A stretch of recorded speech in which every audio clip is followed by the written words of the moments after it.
तर एक्झॅक्टली ब्रह्ममुहूर्तामध्ये असं काय होतं? बघा कसं आहे माहिती आहे का, ब्रह्ममुहूर्त हा सकाळी 3:15 3:30च्या दरम्यान 4 वाजेपर्यंत ब्रह्ममुहूर्ताची वेळ आहे. तर बघा सगळ्यात महत्त्वाचं की आपले जे ऋषी होते जुने, म्हणजे आज त्या ऋषींच्या जीवावरच आपलं सगळं भारत देश आहे, सगळी पृथ्वी मी म्हणतो, की त्यांनी जी उपासना केली, त्यांनी जी देवाची भक्ती केली, त्याच्यावरच संपूर्ण हे ब्रह्मांड उभं राहिलेलं आहे. ते सकाळी 3-3:15ला उठायचे आणि नामस्मरण करायचे. पण आता तो काळ एक वेगळा होता आणि नदीच्या किनारी असायचे, काही काही पर्वतांवर असायचे. तो काळ एक वेगळा होता. आता प्रत्येकाचं जीवन जे आहे ना ते धकाधकीचं झालेलं आहे. जर तुम्ही रात्री 11 आणि 12 वाजता जर झोपत असाल तर तुम्ही 3:15ला कसे उठू शकता? आणि तुमच्या शरीराला त्रास होऊन जर तुम्ही नामस्मरण कराल तर ते त्यांच्यापर्यंत कसं काय पोचू शकेल? माझं म्हणणं एकच असतं की आपल्या शरीराला त्रास न होता, आपल्या शरीराला त्रासच झाला नाही तर आपला भाव जागृत होतो.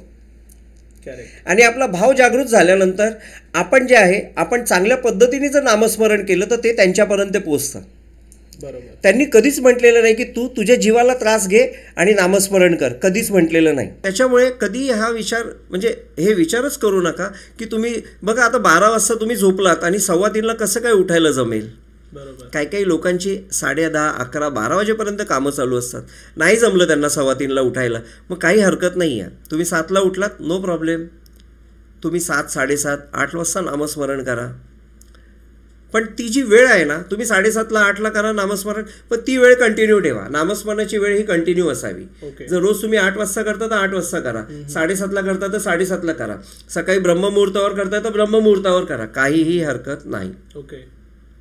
पण नामस्मरण होणं 10 मिनटं का होईना, 15 मिनटं का होईना, ते तुमच्या मुखातून गेलं पाहिजे. बरोबर. काय माहिती आहे का, तुम्ही एक शक्ती घेऊन चालले पाहिजे, एक ताकद घेऊन चालले पाहिजे. आणि ती ताकद जी येते ना ती नामस्मरणाने येते. बरोबर. जेव्हा आपण घरातून शक्यतो जर सकाळी ऑफिसला जायच्या अगोदर जर नामस्मरण झालं 10-15 मिनटं, मग आल्यानंतर पण तुम्ही केलं तरी चालेल, तर ते अतिशय उत्तम असतं. त्याला एक कारण सांगतो. जेव्हा आपण ऑफिसला जातो तेव्हा आपल्याला टेबलवर विविध कामं असतात. कोण व्यावसायिक असतं त्यालाही टेबलवर भरपूर कामं असतात. तर ते नामस्मरण जे आहे ना ती प्रचंड शक्तीने आपल्या मागे येतं. मग ती शक्ती घेऊन आपण जेव्हा ऑफिसमध्ये जातो तेव्हा किंवा कोणत्याही व्यवसायानिमित्त बाहेर जातो किंवा लोकांना भेटतो तर ती शक्ती आपल्याला ना ऑपरेट करत असते. मग ती स्वामी शक्ती. आणि ती शक्ती जेव्हा आपल्याला ऑपरेट करते ना तेव्हा तुम्हाला लक्षात येतं की हे लगेच लक्षात येत नाही. बघा एक लक्षात घ्या, तुम्ही म्हणाल की आता 4 दिवस झाले मी नामस्मरण केलं लगेच लक्षात आलं पाहिजे, असं काय होत नाही. बरोबर. चमत्कार होतात पण कालांतराने होतात, लगेच होत नाही. परीक्षा सगळ्यांची होते, प्रत्येकाची परीक्षा होते. आणि हे लक्षात घ्या की आपल्यातला अहंकार जो आहे तो पहिले नष्ट करा, त्याच्यानंतर नामस्मरण अतिशय सुंदर होतं. पहिले स्वतःला हे म्हणायला सुरुवात करा की मी शून्य आहे, माझ्या हातात फक्त स्वामींनी दिलं आहे, ते प्रयत्न करणं, फळ देणं फक्त त्यांच्या हातात आहे. बरोबर. आपण प्रयत्न टोकाचे करायचे, फळ ते देतील. आणि त्यांना काय फळ द्यायचं ते बरोबर देतात.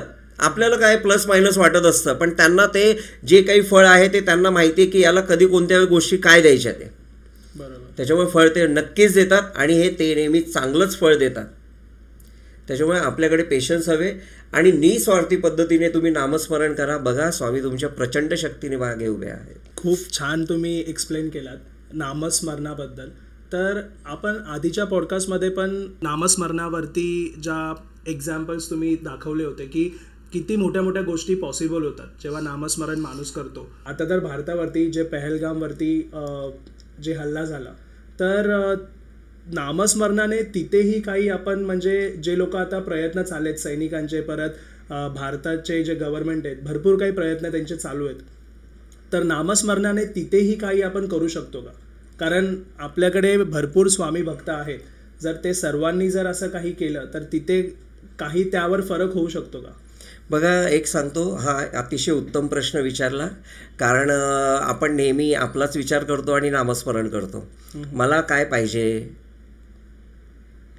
मला काय पाहिजे, तर मला हे पाहिजे म्हणून मी असं कधीच करू नये. निस्वार्थी पद्धतीने नामस्मरण करावं, मी मगाशीच बोललो. पण आज भारतामध्ये जी काही घटना घडलेली आहे ही अमानवीय घटना घडलेली आहे. त्याचा सर्व स्तरातून आजूबाजूच्या सगळ्या आपले मित्र देशांनी त्याचा तिरस्कार केलेला आहे, त्याचा निषेध केलेला आहे. पण मी असं सांगू इच्छितो सर्व स्वामी भक्तांना, आज लाखो करोडो स्वामी भक्त आपल्या भारतात आहेत, पूर्ण जगामध्ये पसरलेले आहेत. तर सर्व स्वामी भक्तांना मी नम्र विनंती करतो, हात जोडून नम्र विनंती करतो, आपलं भारत सरकार आणि आपल्या सैन्याच्या मागे खंबीरपणे उभे राहा, खंबीरपणे उभे राहा आणि आतंकवाद संपूर्णपणे नष्ट करण्यासाठी जे काही आपलं भारत सरकार पाऊल उचलतं आहे आणि आपले सैनिक जे काही पाऊल उचलणार आहेत त्यासाठी त्यांना एक प्रचंड स्वामी शक्ती मिळाली पाहिजे. त्यासाठी प्रत्येक स्वामी भक्तांनी या गुरुवारपासून ओम श्री स्वामी समर्थ एक 5 मिनटं 10 मिनटं का होईना नामस्मरण करायचं आहे. एक नामस्मरण आपल्या देशासाठी झालं पाहिजे. करोडो स्वामी भक्त जेव्हा नामस्मरण करतील तेव्हा तुम्ही विचार करा आपल्या सरकारच्या मागे आणि आपल्या सैन्याच्या मागे किती प्रचंड मोठी शक्ती तयार होईल. बरोबर. आणि एक नामस्मरण आपल्या देशासाठी झालंच पाहिजे. या गुरुवारपासून मी स्वतः माझ्या देशासाठी, आपल्या भारत देशासाठी, आपल्या सैन्यासाठी, आपल्या सैनिकांना प्रबळ करण्यासाठी, त्यांच्या मागे एक स्वामी शक्ती निर्माण करण्यासाठी, आपल्या सरकारच्या मागे एक स्वामी शक्ती निर्माण करण्यासाठी या गुरुवारपासून मी स्वतः भारत देशासाठी नामस्मरणाला बसणार आहे. तर प्रत्येकाने, प्रत्येक स्वामी भक्तांनी, भारत देशातील आणि जगातील सर्व स्वामी भक्तांनी एक नामस्मरण आपल्या भारत देशासाठी झालंच पाहिजे. आणि आपल्या देशाच्या सैनिकांमागे, आपल्या देशाच्या सरकारमागे प्रचंड शक्तीने श्री स्वामी समर्थ शक्ती उभी राहणार आहे आणि ती शक्ती आपल्या देशाला मोठं यश देणार आहे. हे मी स्वामी भक्तांना विनंती करतो की एक जे नामस्मरण आहे ते आपल्या देशासाठी झालंच पाहिजे. या गुरुवारपासून 10 मिनटं पुढच्या गुरुवारपर्यंत नामस्मरण हे आपल्या देशासाठी झालंच पाहिजे. हे मी सगळ्या स्वामी भक्तांना नम्र विनंती करतो. आणि आपल्या बघा, जर आपला देश सुरक्षित असेल ना तर आपण सुरक्षित असू. बरोबर आहे. म्हणून सगळ्यात महत्त्वाचा पहिले देश आहे, देशानंतर आपण आहोत. बरोबर. तर स्वामींना साकडं घालायचं आहे. देश जे काही पाऊल उचलेल त्यामागे तुम्ही उभे राहा, प्रचंड शक्तीने उभे राहा. माझ्या सैनिकांच्या मागे प्रचंड शक्तीने उभे राहा, माझ्या सरकारच्या मागे प्रचंड शक्तीने उभे राहा आणि ते जे काही करतील त्यांना त्याच्यात यश प्राप्त होऊन द्या. हीच सर्व मी स्वामी समर्थांच्या चरणी ही विनंती करतो. खूप छान दादा. म्हणजे नामस्मरण आपण भारताच्या सेवेसाठी पण आपण वापरून त्याचा खूप चांगल्या पद्धतीने उपयोग करू शकतो नामस्मरणाचा.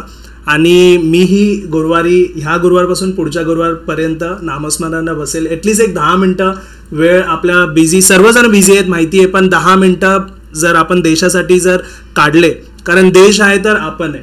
आणि हे जे सर्व कामं भारत सरकार नाहीतर मग सैनिक जे पण करतायत त्यामध्ये यश तर येणारच आहे त्यांना, कारण इतके जण, लाखो करोडो लोक नामस्मरणाने त्यांच्या मागे खंबीरपणे उभे आहेत. तर धन्यवाद दादा. आपण अजून एक पॉडकास्ट घेऊन येणार आहे, अजून एक भाग येणार आहे आमचा. त्यामध्ये भरपूर काही लोकांचे क्वेश्चन्स आहेत ते आम्ही कव्हर करणार आहोत. ओम श्री स्वामी समर्थ. ओम श्री स्वामी समर्थ.